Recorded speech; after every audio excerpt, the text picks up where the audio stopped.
Hi, I'm David Lazarenko, and I'm the Chief Growth Officer and one of the founding partners here at ThinkShift.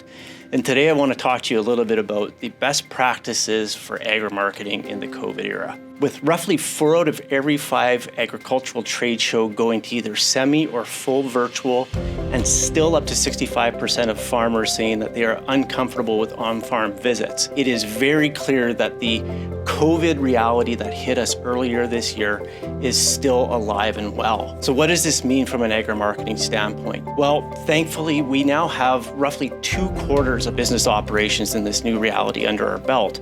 We now have a pretty clear picture of some of the things that are and are not working in this new reality. We also have a very clear picture of some of the organizations that were and were not ready and able to adapt to this new change. So today, what I'd like to share with you are the top 3 do's and don'ts for agri-marketing in the COVID era.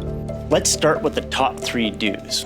Number 1, embrace digital as a business driver. With social distancing eliminating many, if not most, of the traditional belly-to-belly, face-to-face customer and prospect business development tactics that we used to embrace in agriculture, COVID has shone a very clear light on the need for alternative means to establish and build those customer and business relationships. This goes well beyond the need for digital marketing, websites, and social media presence, and really takes you into the realm of truly embracing CRM, sales enablement, marketing automation, and even e-commerce. Organizations that know how to find, secure, nurture, and establish and even close business with customers online and in the digital space will succeed in this new era.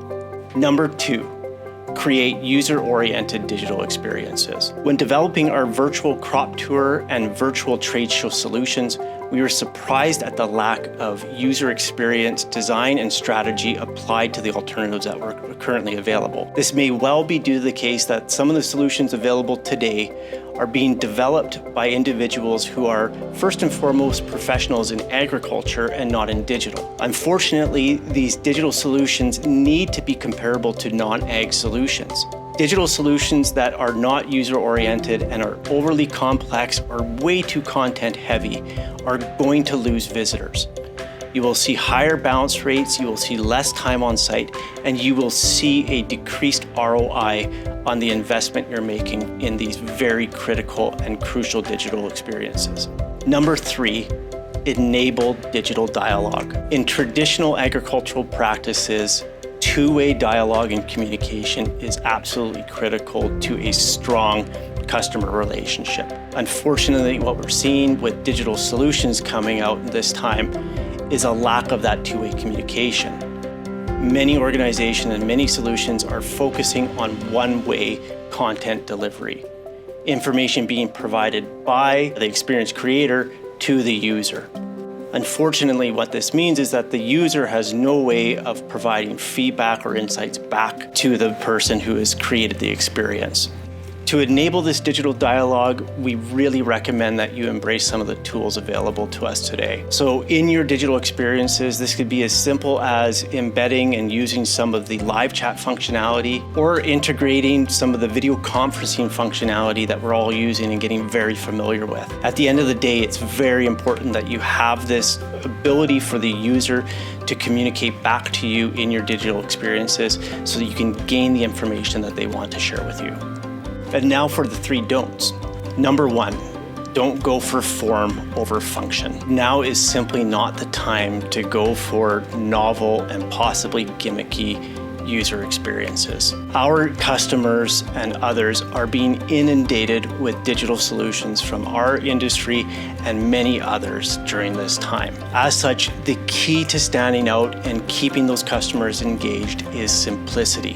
While a 360 camera navigation view of a crop or a plot may seem really neat, if it's a more difficult user experience, it's best to eliminate it. The best way to keep your customers engaged is to give them what they want, when they want, in an easy and simple manner. Number 2, don't simply cut costs to offset potential losses. Coming into this year, agri-marketers were already having their budgets pinched. This is something that we have to deal with, but we have to deal with it wisely. Instead of just pocketing the money that may have been put towards some of the traditional things that you would have been doing, such as trade shows and field events, reinvest and reallocate those funds into some of these business solutions that you know you need. Things that will serve you well, not just during this unique time, but for years to come. This may be the time to reallocate those funds that you'd use in that new trade show booth and put them into building out that sales enablement system that you always wanted. And number 3, don't wait for the new normal. With every challenge comes opportunity, and COVID is no different. While we may like to think that it was smooth sailing and things were going very well in agriculture and agri-marketing before COVID hit, this simply wasn't the case. We were already seeing flaws in the way we were doing business. We already knew that agriculture and agri-marketing had a digital deficit in comparison to many of the other industries that were serving our farmer customer.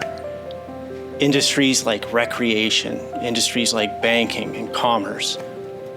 This is now a time for us to create a new reality for agri-marketing, to create the experiences and to create the assets that we knew we've always needed and knew we always wanted to leverage going forward. Now is not the time to wait for the new reality, but to create the new reality.